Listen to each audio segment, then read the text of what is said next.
सीरत अन्नबी सल्लल्लाहु अलैहि वसल्लम। उन्वान, हज़रत मुबिद के ख़ैमे पर नबी करीम सल्लल्लाहु अलैहि वसल्लम ने दुआ फरमाई। आपके दुआ फरमाते ही हज़रत सराक़ा रज़ी अल्लाह अन्हा के घोड़ी के पाँव ज़मीन से निकल आए। घोड़ी के पाँव जूं ही बाहर आए, सराक़ा रज़ी अल्लाह अन्हा फिर इस पर सवार हुए और आप सल्लल्लाहु अलैहि वसल्लम की तरफ बढ़े। आप सल्लल्लाहु अलैहि वसल्लम ने दुआ फरमाई, ऐ अल्लाह, हमें इससे बाज रख। इस दुआ के साथ ही घोड़ी पीठ तक ज़मीन में धंस गई। अब इन्होंने कहा, ए मोहम्मद, मैं कसम खाकर कहता हूँ, मुझे इस मुसीबत से निजात दिला दें, मैं आपका हमदर्द साबित हूँगा। नबी अकरम सल्लल्लाहु अलैहि वसल्लम ने इरशाद फरमाया, ए ज़मीन, इसे छोड़ दे। ये फरमाना था कि उनके घोड़ी ज़मीन से निकल आई। बाज़ तफासिर में लिखा है कि सराक़ा रज़ी अल्लाह अन्हा ने 7 मरतबा वादा खिलाफ़ी की। हर बार ऐसा ही हुआ। बाज़ रिवायात में है कि ऐसा 3 बार हुआ।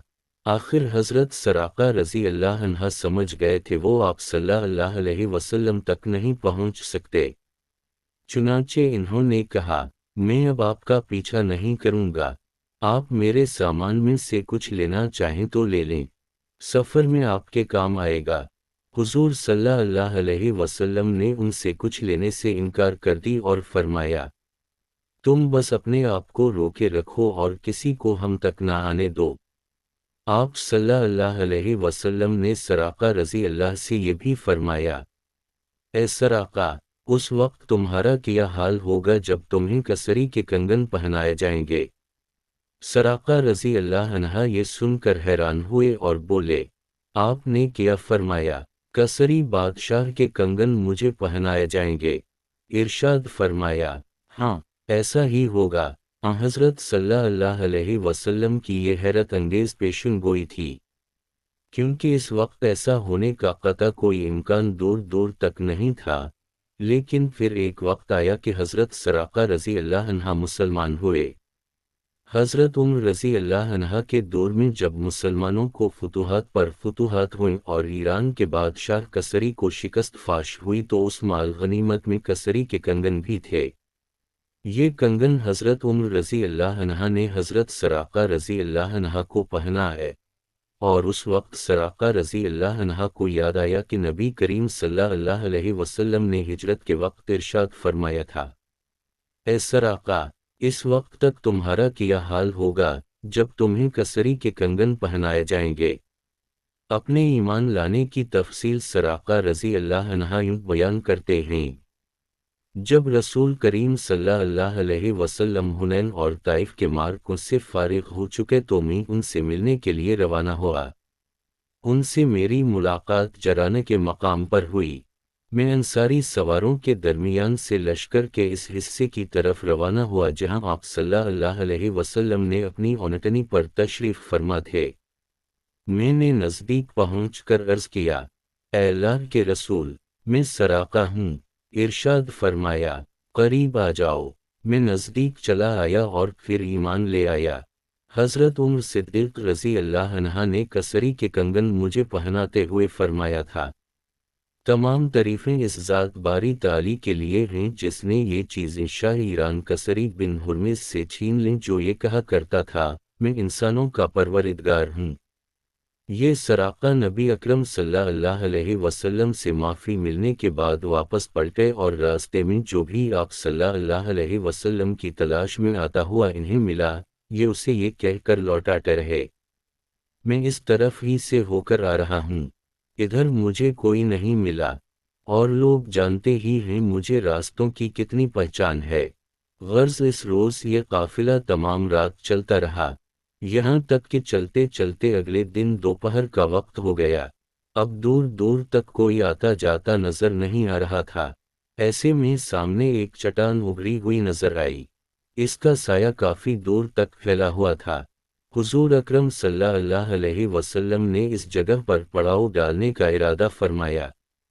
हज़रत अबू बकर सिद्दीक़ रज़ी अल्लाह अन्हा सवारी से उतरे और अपने हाथों से जगह को साफ करने लगे ताकि आप सल्लल्लाहु अलैहि वसल्लम चट्टान के साए में सो सकें।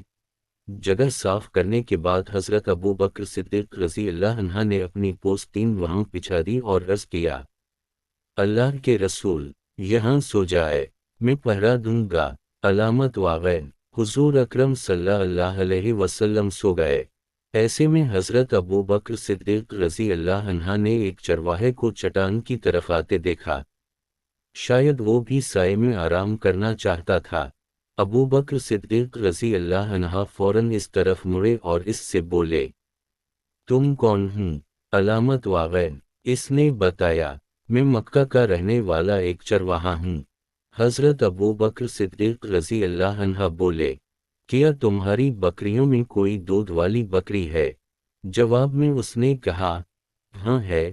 پھر وہ ایک بکری سامنے لایا، اپنے ایک برتن میں دودھ دوہا اور حضرت ابو بکر صدیق رضی اللہ عنہ کو دیا۔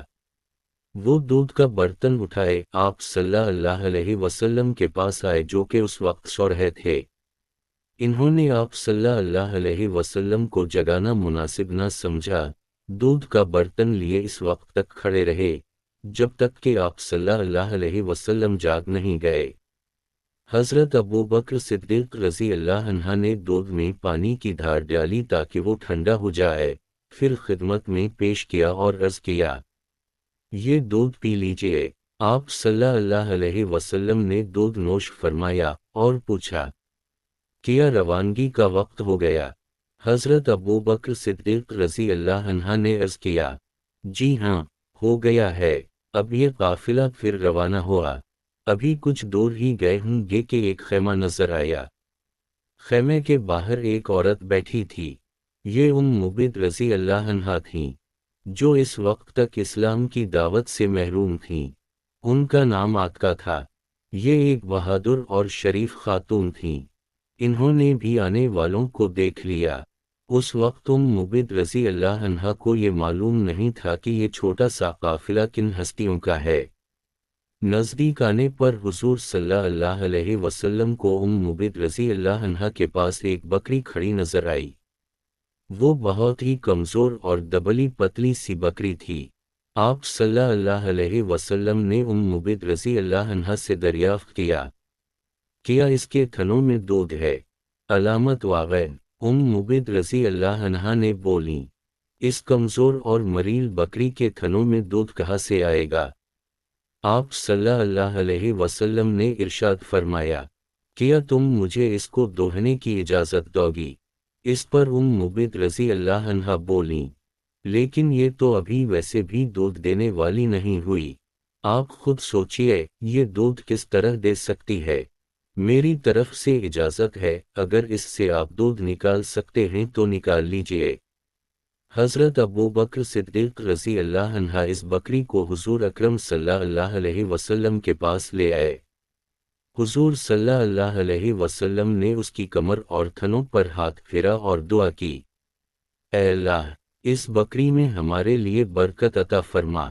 جون ہی آپ صلی اللہ علیہ وسلم نے یہ دعا میم الف نون قاف یہ، بکری کے تھن دودھ سے بھر گئے اور ان سے دودھ ٹپکنے لگا۔ یہ نظارہ دیکھ کر مبید رضی اللہ عنہا حیرت زدہ رہ گئیں۔